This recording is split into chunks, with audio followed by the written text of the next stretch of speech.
What's going on, everybody? Ryan the Mighty Quinn here, the cornerman underscore MMA. Another UFC fight announcement we're going to break down in the women's division. We have Talia Santos versus Erin Blanchfield. Now, Talia is coming off her controversial loss to Valentina Shevchenko for the belt.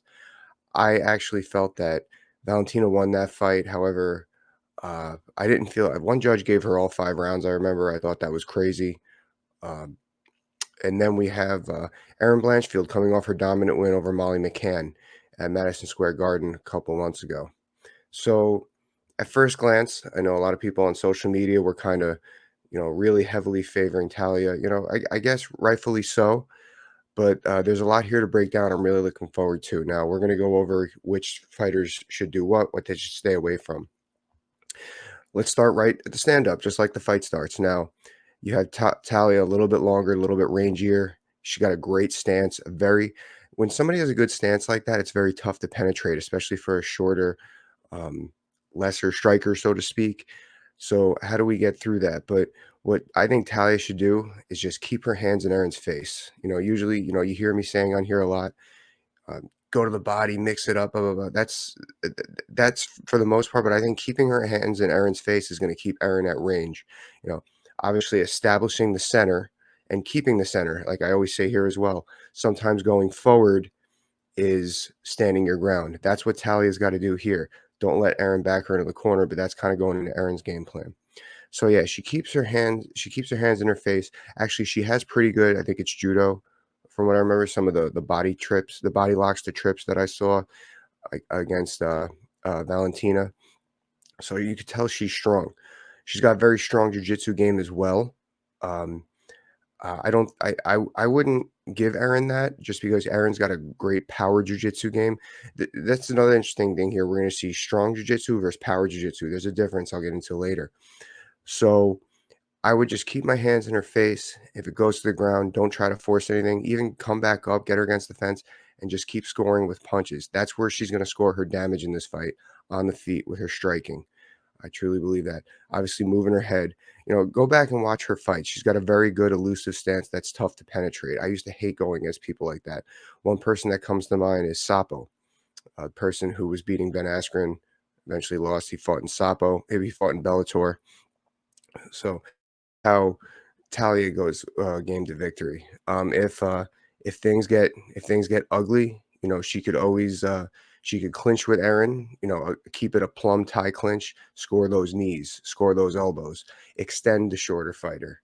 That's how she could win on the inside. Now Erin needs to rely a little bit on her boxing. When you're going against somebody like this, as I said previously on videos, you have to slow things down. How could she do that?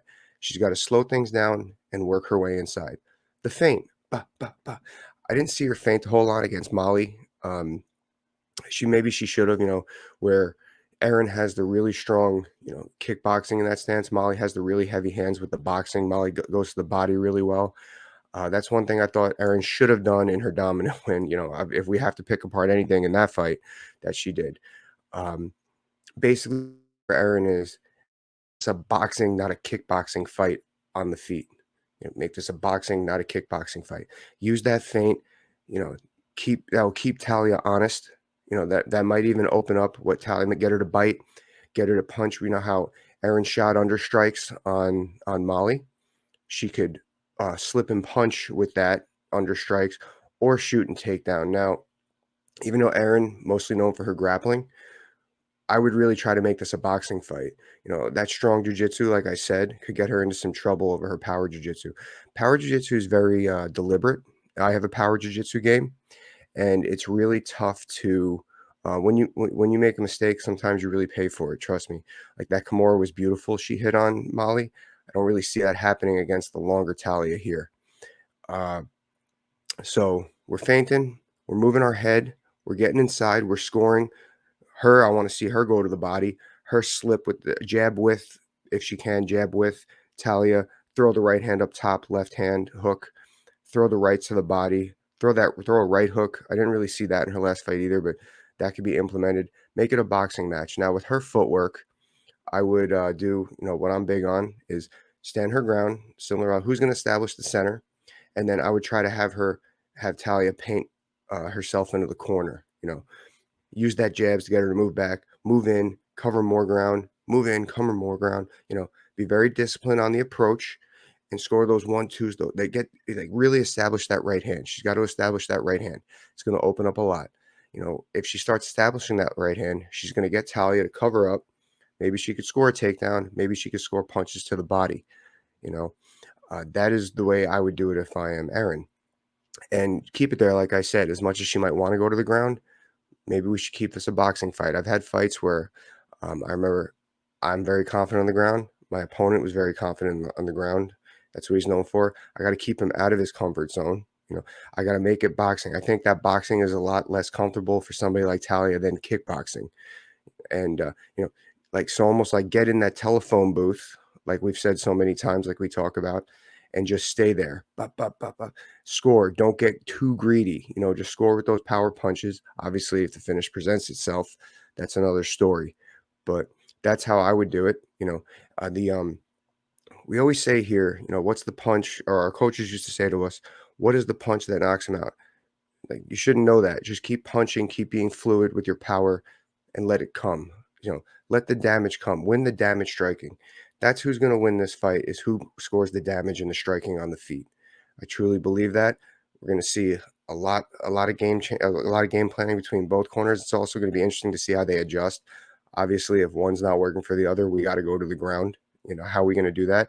I think that in order for Talia to do that, it's going to be from those clinches to those trips to those body lock takedowns.